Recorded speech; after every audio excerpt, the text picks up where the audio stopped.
Paano kung ikaw siya? Hindi ka nakapag-aral kaya no read ka. Paano kung isa ka naman sanang marangal na tao?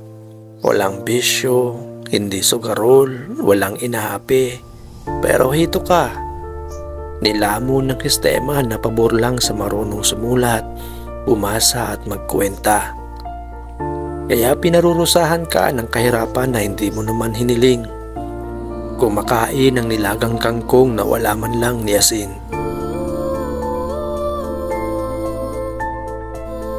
Paano kung ikaw siya? Ka-wild, sana panuorin mo ng buo ang kwento ng buhay ni Tatay JR at hayaang ikaw mismo ang humusga. Nagkulang ba siya kaya naghihirap siya? O sadyang naging biktima siya ng sistemang pabor lamang sa marunong sumulat at bumasa? Ito po ba'y bahay nyo talaga o pahingahan lang? Bahay yun. Bahay talaga? Nasusulo man ako. Nasusulo ka lang. Ano po pangalan nyo, kuya? JR po. Pwede pong ilagay ko dito, kuya. Ay, ano pala? Ano kami, vlogger? Po. Alam niyo po yung vlogger? Dadaanan po namin yung bahay nyo ay sabi namin eh, baka isang pamilya yung nakatira o ano. Ako lang. Pero mag-isa lang pala kayo. Ako lang po. Ano po pangalan nyo, kuya? JR? JR po. Nasaan po yung pamilya nyo? Ay, yun nung patay na po yung mga magulang ko. Patay yung mga magulang nyo. Wala po kayong asawa, anak? Wala. Hindi na ako nakaisip at umira po ang buhay niya. Hindi na kayo nakaisip mag-asawa, kuya? Hindi na po. Pero ibig sabihin, kuya, ito talaga yung bahay nyo. Matagal, Paano po ito pag... matagal na ako po dito. Ilan taon na po kayo dito? Ay, taon na po. Parang Ito po napansin sa ko inyong buhay. dito ang lutuan ninyo. Buti po hindi nasusunog. Ay, nasilab na ho yan. Nasilab na ito, nasunugan na kayo. Hindi na nasunog yung mga ari-arian nyo. Inayos lang ay lahat po. Ayun. Sunog na. Oo, dito pala kayo nagluluto. Nasunog na lahat. Kasi dito na rin kayo natutulog. Oo, may sinasunogan na. Ilan taon na kayo, Kuya JR? Magsi-60 na ho ako. Magsisenyor na kayo. Mahigit, malapit na kayong mag-pension sa senyor. Pero kuya, tanong ko lang, paano kayo, saan kayo naghahanap ng pagkain nyo, ng ano nyo? Ay, pag wala po ako na nakiki-anihan na lang ako doon sa ka. may tubigan doon na pinupuntahan ko. Ngayon po, ano pong plano nyo maging pagkain ngayon? Ay, kung po ay ako naghahanap ng panyanggi. Ayun, nagtatanggi kayo? Ano pong tiyatanggi nyo kuya? Pag minsan nga ho yan nga ho, kangkong. Ito kangkong. Tiyatanggi mo. Oo, magkano naman kinikita mo kuya? Pag minsan ho ay nakita ng 100 peso, 150. Yun tiyatanggi mo, kangkong. So siguro... Tsaka na lang, wag lang gumawa ng masama. Oo, masama, tama po. Ngayon kuya, anong plano mong pansaing? Ay, maghahanap ka pa nga ho. Maghahanap pa? Ano po madalas sa hinalap niyong pagkain? Minsan ho ay saging. Saging, meron po. Kung may saging. Bukod saging, ano pa? O pag minsan ho ay yan na lang, pag minsan kangkong. Ito. Kaya pala, may pala ang buhay mo dito kaya dahil wala sa pagkain. At ibig sabihin kuya, ano dito ka na nangunguha? Tanim niyo po ito po yung kangkong na ito? Oo. Ay, tanim niyo. Kaya lang ho ay kinukuha din naman ng iba, di wala naman ho ako magawa. Oo. Gayon din ang Gusto rin mabuhay. gusto. Binibinta niyo. Hindi po kayo nanghuli ng isda dyan. Isda. May nanguhuli ho rin yung iba. Ikaw po. Hindi ho ako makapanghuli to, wala hindi magawa ay. Sira na yung mga patungan nun. May damita ka pala rin dati oh. Patungan laang.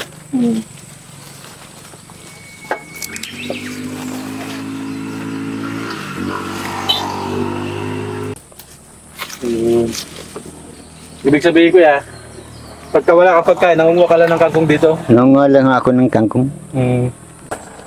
Kayo lang po gumawa nitong bahay nyo?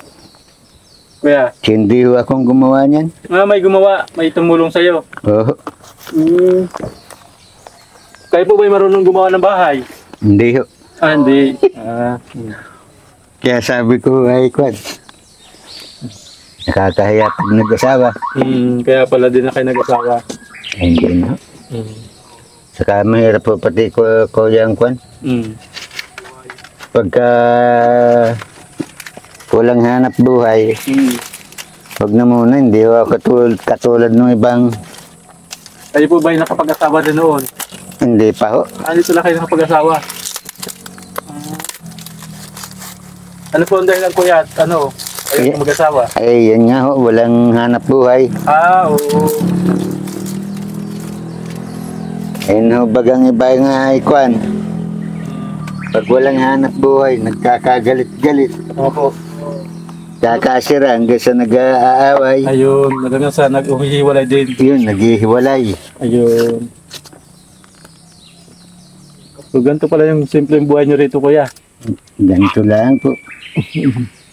Kaya lang ho, ay mahirap din. Mahirap din ano po.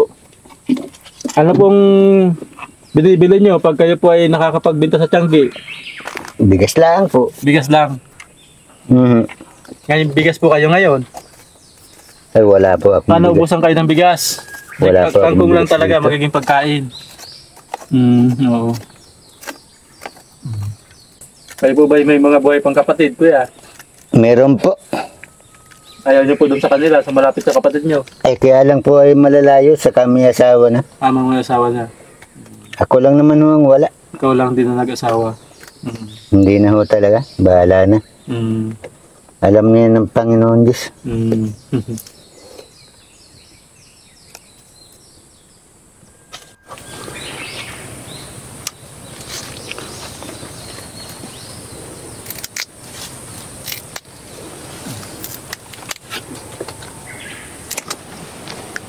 Pag minsan may kangkong, gulay-gulay. Di ko pala sinasama ang dahon yan, kuya. Pag minsan ay hindi. Mas masarap po ba yung tangkay lang? Hmm. Labog kasi ang dahon. Oo. Ayun pala.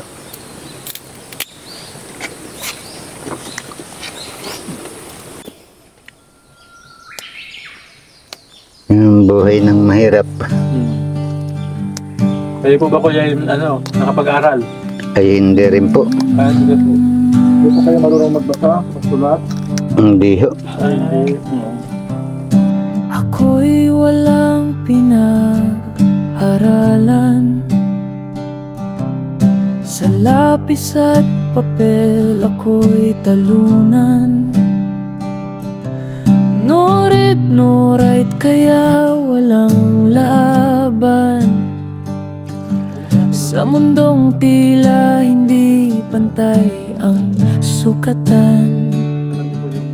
Kawawa ang hindi marunong magsulat ng pangalan. Walang boses sa lipunang may sukatan.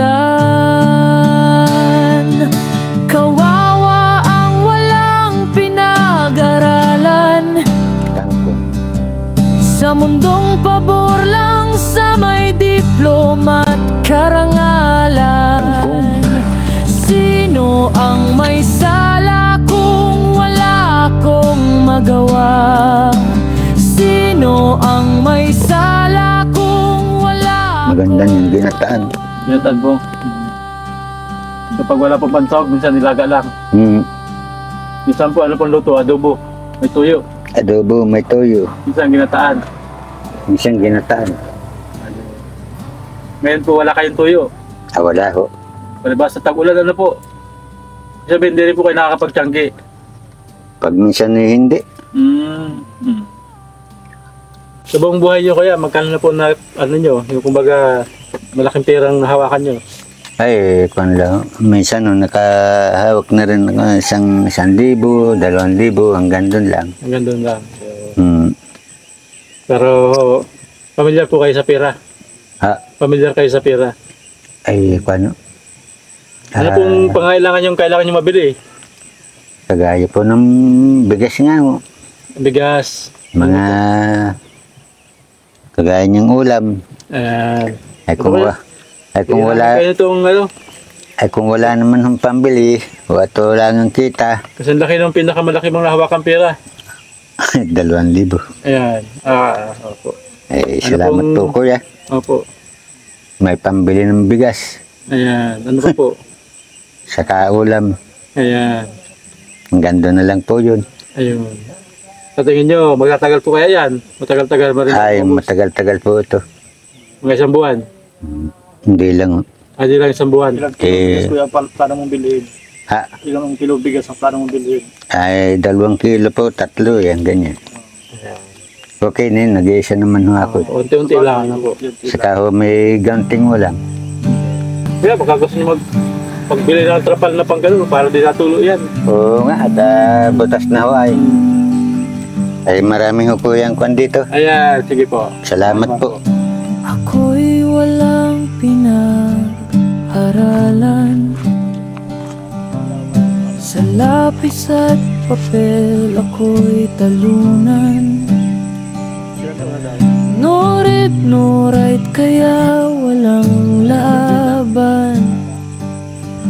Sa mundong tila hindi pantay ang sukatan. Kawawa ang hindi marunong magsulat ng pangalan. Walang boses sa lipunang may sukatan.